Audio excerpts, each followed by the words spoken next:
In this activity, we will demonstrate examples of circular motion. For this activity, we need a ball tied with a string and a toy fan.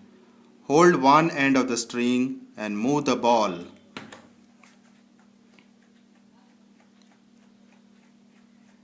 We observe that the ball moves in a circular path around a central point.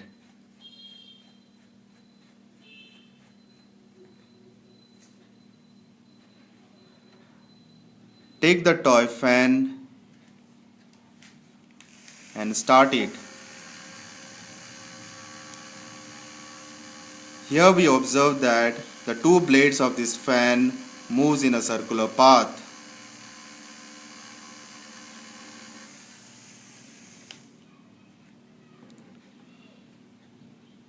So using these examples, the circular motion can be defined as the motion of an object in a circular path which is at a constant distance from a fixed point, that is, at the center.